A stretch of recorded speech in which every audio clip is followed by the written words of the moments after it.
Hello, everyone. This is Tom Fox back for another episode, and I'm absolutely thrilled and terrified today to speak with Craig Garnett. And the reason I'm thrilled is because he has written one of the best books on one of the worst tragedies in my lifetime in the state of Texas. And that's the same reason I'm terrified. And his book is Uvalde's Darkest Hour. So, Craig, with that, I hope that's an okay introduction. First of all, welcome to the podcast.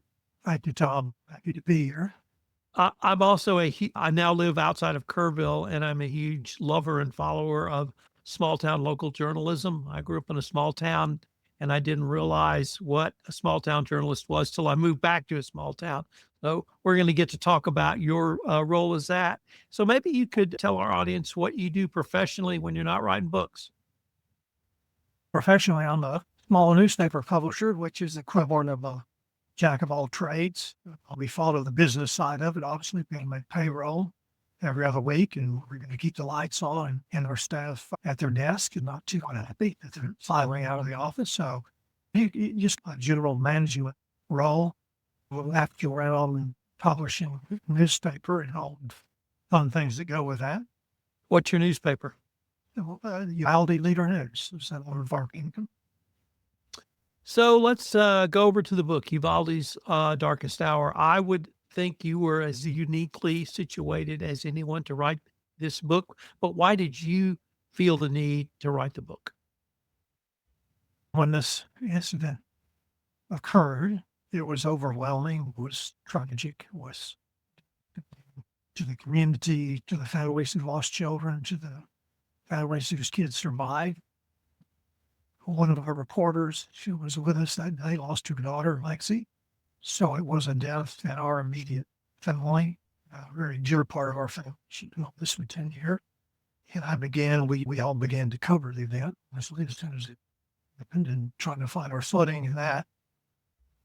And as the days went by, the level of tragedy kept growing because of things that were being revealed to us regarding local institutions that had done the things that were expected of them, should have been claims to prevent a tragedy, number one, and then to address it as it continued to unfold. And I just found myself without ample space in our newspaper to write fully about what I thought was happening or what wasn't happening.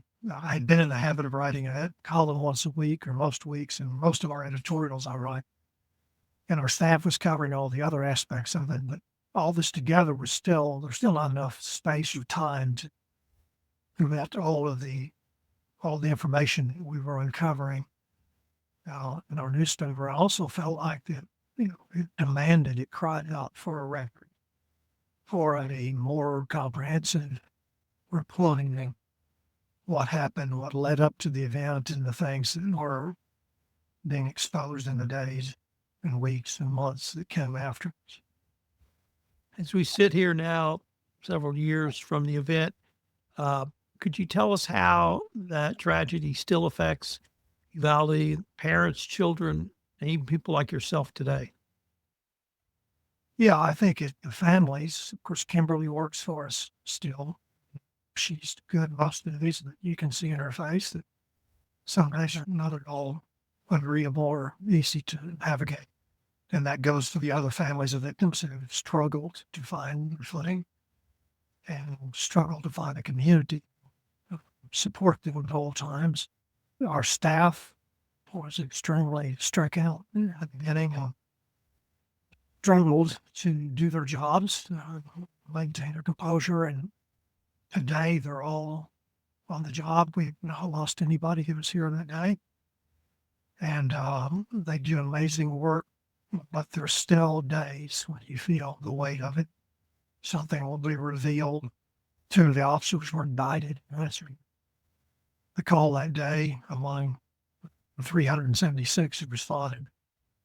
These were people who had been in the hallway at the very beginning, and they were indicted. And so that came along most recently, and then they have hearings to see what happens next with them. So each new event sort of sparks a return to emotion, if you will. What are some of the social impacts on Uvalde and the surrounding area as opposed to perhaps some of the psychological ones that you wrote about in your book? Socially, we have a community that struggles in many ways. A lack of funding, a lack of health care, even in your life and modest participation, if you will. So those social impediments were made more obvious and more pronounced at the point of the shooting. And it just created, there's always been a racial component, a rift, and classism rift. And the shooting ripped that open again, the divide even further. So people are still struggling with that. So they're trying to figure out where they belong or how they get to that point. And there's still a large segment socially that are not happy with that fact. And they would like, well, on both sides, one side would like to just say, everything's fine, over it. The other side is like, no, you don't understand. You know, there's a child in their classroom. What are some of the long-term economic consequences that you've seen for Uvalde? There in the beginning, there was a tremendous outpouring of support and money to the families. It was the biggest payment in the wake of a tragedy ever recorded in this country. $23 million was given for the full reason. It was parsed out based on a number of factors that were very scientifically concocted. And so that helped a lot. But then you have families after that's gone, and there wasn't, even though it was a large pool of money, once it was divided up among the various people who were affected, it wasn't like anybody was going to retire. So now these people who were devastated I still have to make a living. With this memory of a fear in their brains at night. And some have been more successful than others. I think that is the largest economic driver as far as an income goes with all that. These families have to find a way to continue to earn a living in the face. I'd like to turn now to both preparedness and then law enforcement response and what you saw or what you saw lacking in both. In terms of preparedness for such an event, is it like preparing for Pearl Harbor? You can't imagine it's so horrific, or can both schools and law enforcement take steps to prepare? Yeah, that's a really perplexing question because, for example, our school district taught active shooter training, and they gave the course in March before the event in May. So they were actually instructing all law enforcement officers from around the region how they navigate an active shooter scenario. And so you would think, okay, these guys are prepared for that. They're instructors. They know how it works. None of that came to the last day of the event. Nobody followed active shooter training beyond the first 2 or 3 minutes. When they did go in the building, they did try to confront the shooter. So they should have been prepared, but they were. School district itself, the Department of Justice, issued a report last January that was just scathing in terms of what the school district had not done. We still had doors that wouldn't lock. We had a 5-foot perimeter fence. We had a police force, a school police force. There was no officer on duty that day at that particular elementary school. They were scattered elsewhere.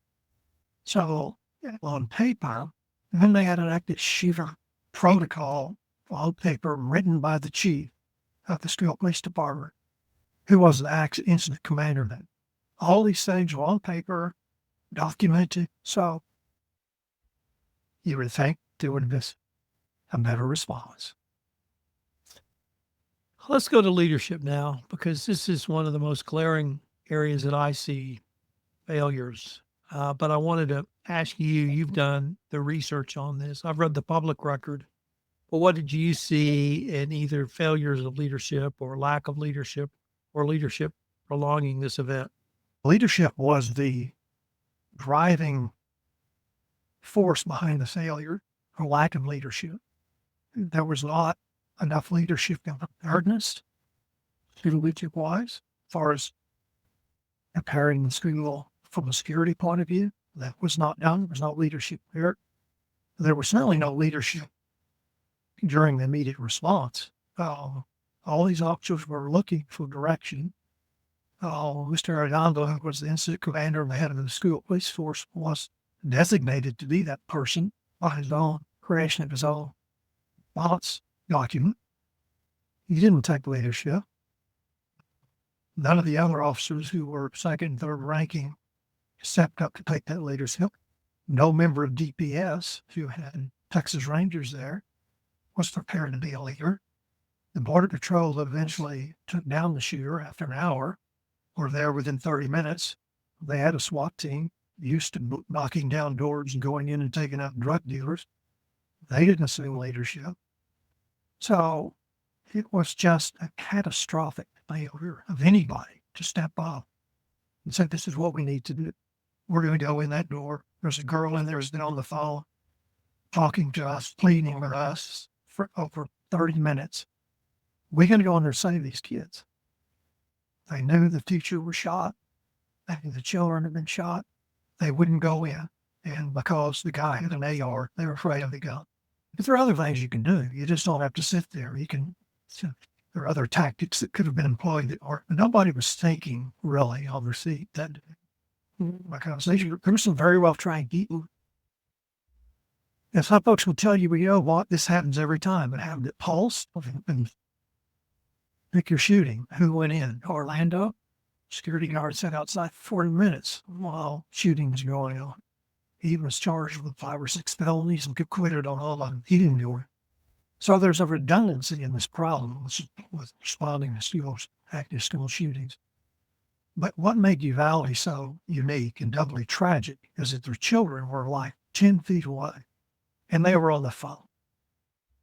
You've got to figure out some way to go in. And then afterwards, the school district failed to respond to the tragedy at every level. School board meetings and the aftermath, the school trustees would not speak, address these parents of children who died or wounded. They would not have a one-on-one with them. They left them out. They did not check on victims. They didn't go see who was in the hospital.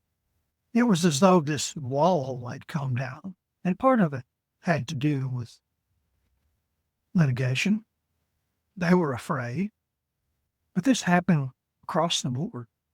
And it just has, that itself, the failure of our institutions, that day and afterwards, and in the months and now years afterward, has been a compelling contributor to the feelings, the terrible feelings of these families.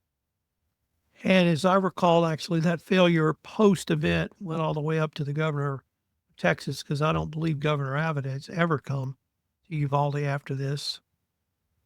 Oh, he came here a couple of times. Oh, he did? Okay. Of course, the first time he said it could have been worse. Went right in. Turns out that was wrong information, which is not unusual, it seems, with law enforcement, but that was wrong. Yeah, he failed. His DPS command failed. Tom, I can't tell you how many people that didn't fail, except that little girl, Coy Torres, who on the phone for 40-something minutes, risking her life, called over and over, please, and so on and else. And have you seen any response from law enforcement post-event that points towards trying to incorporate some of these failure lessons learned going forward? Yeah, they've got new equipment. They've got new training. Sure, they've even met with, we attended an event where they learned how to deal with the media more forthrightly. But instruction in that, and they said, the only way you're really going to be able to communicate with the media is if you know them on a first-name basis. Understand who they are and what they're about. But you see, we had all these people on a first-name basis. We knew every one of them, and we talked to them every week. So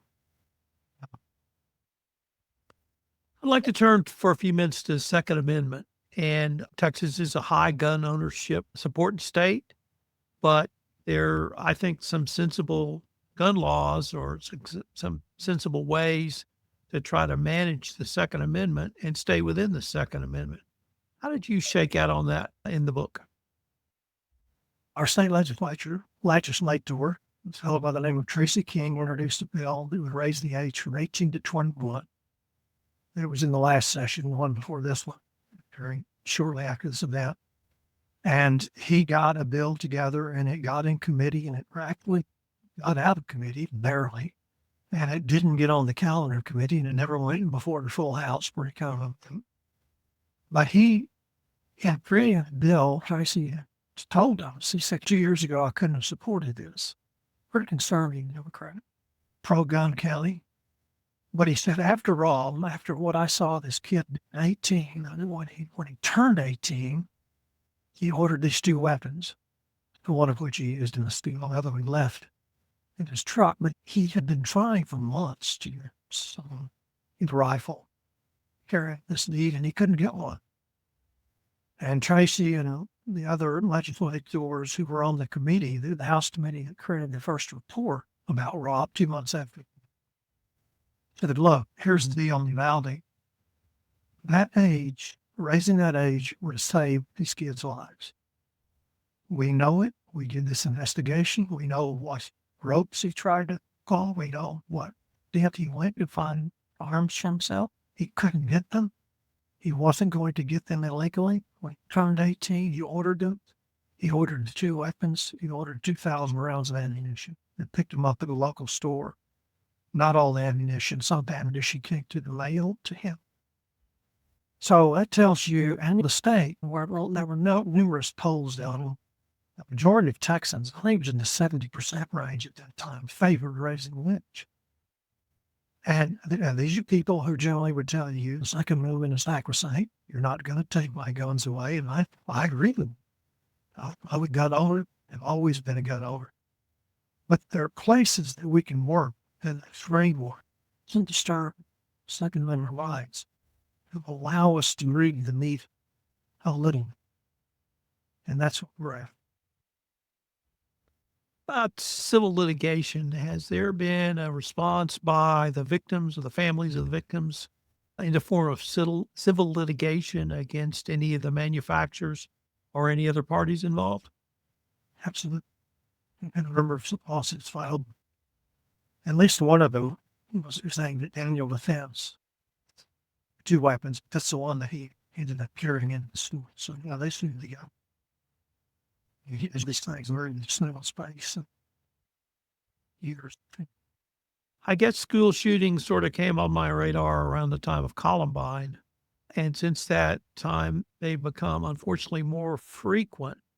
What did you see as some of the systemic factors that may cause this almost uniquely American event, although I recognize there have been other countries where we've had massacres as well?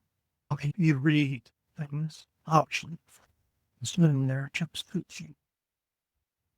The underlying factors and things you fire on. You can take kids kill for a lot of different reasons. Some shit impoverished families that can bully. There's no single attribute that defines a school shooting. So what is viable is the fact that more than 60% of the kids who do school shootings find the weapon in their own home or a friend's home or someplace where it wasn't secure.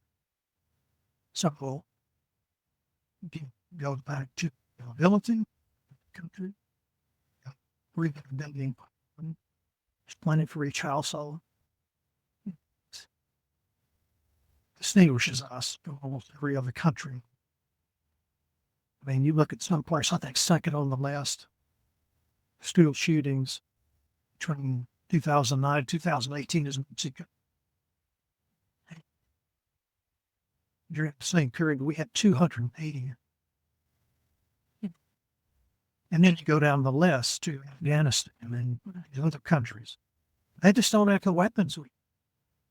So if a kid is traumatized or unhappy here in this country, he can turn that and start mind into a weapon through the use of something. Is there a mental health aspect to this as well? I'm sure. Absolutely. Mental health.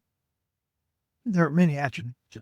Going back to the bullying or just the broken home, which is part of mental health also. The shooter here, he was a senior and disenrolled. Lack of participation. He had a ninth grade equivalent education, and it's considered a sin. Well, our system failed to account for this kid who had learning disabilities, a speech impediment. He had never gotten special education, which he certainly needed.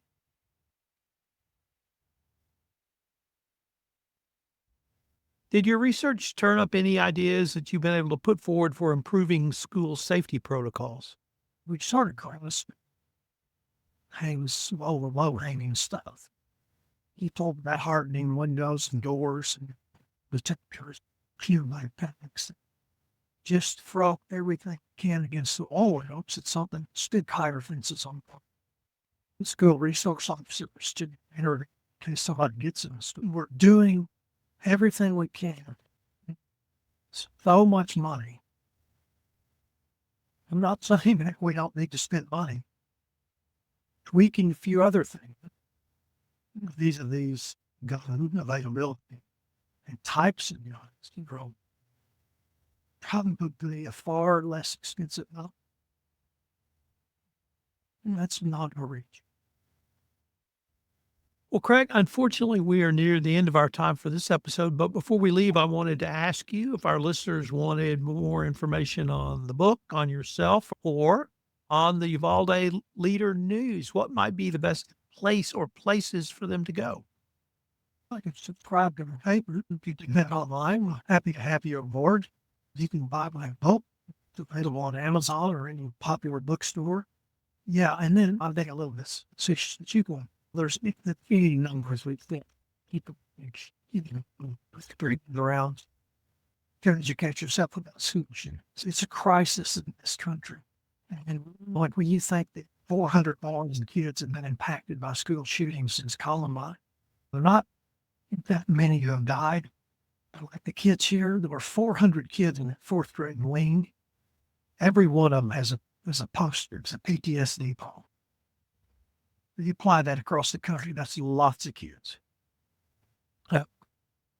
Craig, I wanted to thank you for talking to me about your book. I want to shout out, congratulate you for writing it. It certainly was necessary. And I hope we can continue this conversation perhaps under a little bit lighter circumstances at some point. I like that, Tom, very much. Thank you for having me.